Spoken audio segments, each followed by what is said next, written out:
كلوا واشربوا ولا تسرفوا إنه لا يحب المسرفين الآية. وفي الحديث إن الشيطان يأكل ويشرب في خياله. সমস্ত প্রশংসা মহান আল্লাহ রাব্বুল আলামিনের জন্য, যিনি আমাদেরকে আজকের সালানা জুমারে বসার তৌফিক দান করেছেন, তাই তিনার শুকরিয়া অর্জন করে থাকি আলহামদুলিল্লাহ। তারপরে নবী করিম সাল্লাল্লাহু আলাইহি ওয়াসাল্লামের উপর দরুদ ও সালাম বর্ষিত হোক। বলে বলুন আল্লাহুম্মা সাল্লি আলাইহি আল্লাহুম্মা বারিক আলাইহি। সম্মানিত সভাপতি মহাশয়, শ্রদ্ধেয় বিচারক মণ্ডলী, আমার শিক্ষক মহাশয়, আমার সামনে বসে থাকা মাদ্রাসার তালবীর ভাই সকল, আজকে আপনাদের সামনে যে বিষয়টি নিয়ে উপস্থিত রয়েছি সেটি হলো খাবার খাওয়া ইসলামী আদব। আল্লাহ তাবারক ওয়া তাআলা আমাদেরকে সর্বোত্তম খাবার দিয়েছেন, এমনকি কি করে আমরা সেটা খাবো কোরআন ও হাদিসের মাধ্যমে আমাদেরকে শিখিয়ে দিয়েছেন। তাই এই বিষয়ে কয়েকটি পয়েন্ট বুঝিয়ে চেষ্টা করব ইনশাআল্লাহ। পয়েন্ট নাম্বার 1, খাবার খাওয়া মানে আল্লাহ তাআলা রাসূল সাল্লাল্লাহু আলাইহি ওয়াসাল্লাম বলেছেন, ইয়া আল্লাহ বিসমিল্লাহ, ইবাদত খাওয়ার আগে আল্লাহর নাম নাও।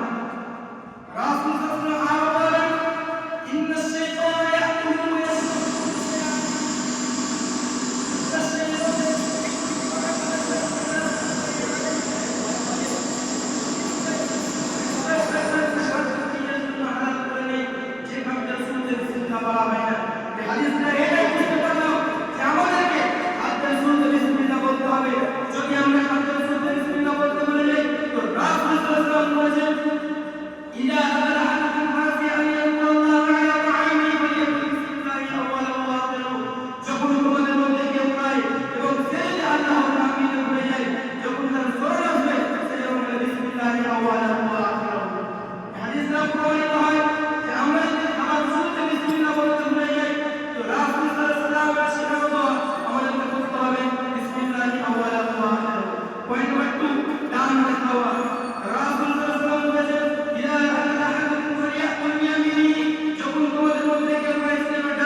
সেভাবে এটা পরিস্থিতি আমিন।